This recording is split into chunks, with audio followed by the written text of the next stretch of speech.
Hello and welcome to lesson 2 of how to code a website for beginners.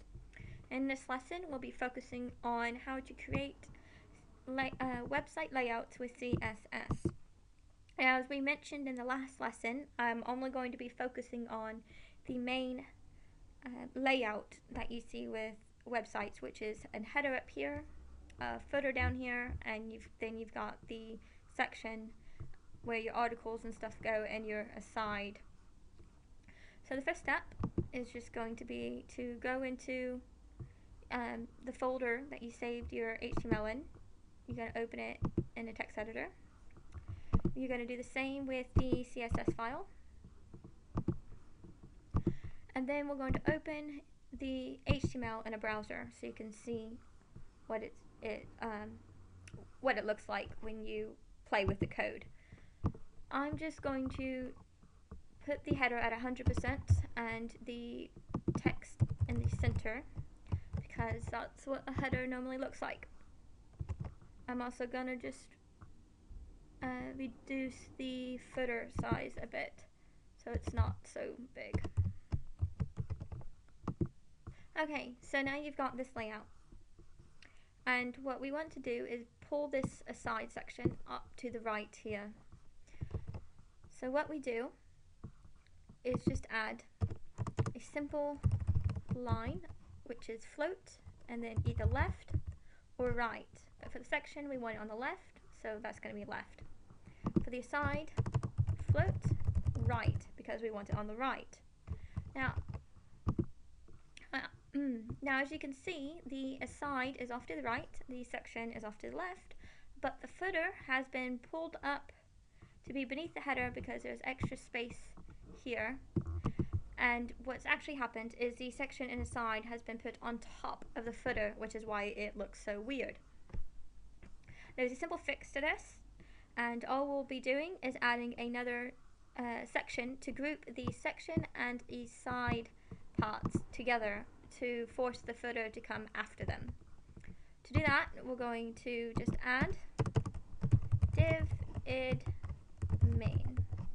These quotation marks are important because it tells you the code what it's supposed to be. So I'll put a closing tag after the div and the aside because that's what I'm grouping.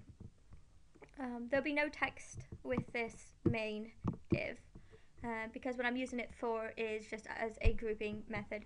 So just going to indent these to make it easier to find stuff later, because when you have a lot of code like this, it makes it a lot easier to find stuff in, because I can be like, oh, I'm looking to figure out where to change something in the section or the main part, and I know that comes after the header or the head tags, and that's all my head tags. So scroll down, scroll down, scroll down. Oh, there's my header and there's my main, and it's indented so I can easily see what everything is. So just close that. So that's why I've indented that. Now to keep the same organization in my site CSS, I'm going to put the new bit here because it comes before my main and my section in my HTML. So just stick that there. Now the code for this,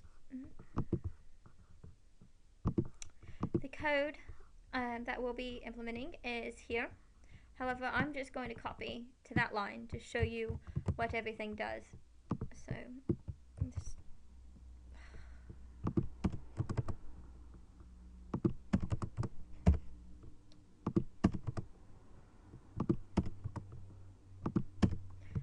closing tag. Right, so the width, we already know what that does. It's the width of the screen. We got the padding, we already done that. Margin, we already done that. Background, which is white. So we know what all that is. We refresh this, nothing happens. That's because the code that is new and which is actually used is this overflow auto. And what that means is this is grouped together, and the footer or anything after this div tag will come after. So everything's saved, refresh, and there it goes and pulls the footer down.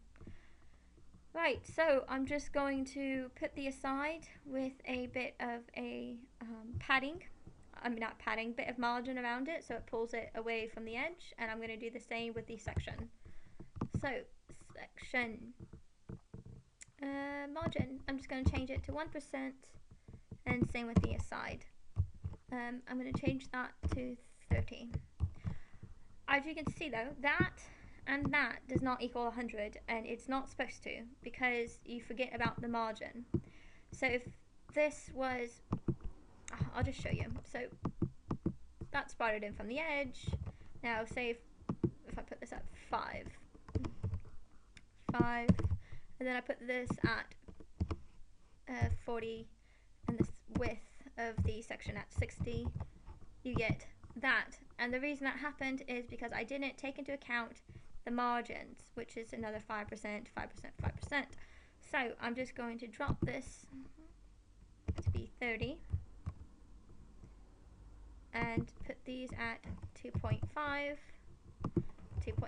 because remember you have it on the left and the right hand side, so that would actually be 5%, 5%, which is 10% plus 30 plus 60, and that gives you 100. So that should pull it onto the same line, which it did. I'm just going to put my font size the same for this section and aside because that's bothering me. So 50, so everything's the same, and that's how you get a website layout, or the average website layout. However, if you've done the lesson on the website, you'll see that this code has been used, and what that does is it pulls the footer to the bottom of your content.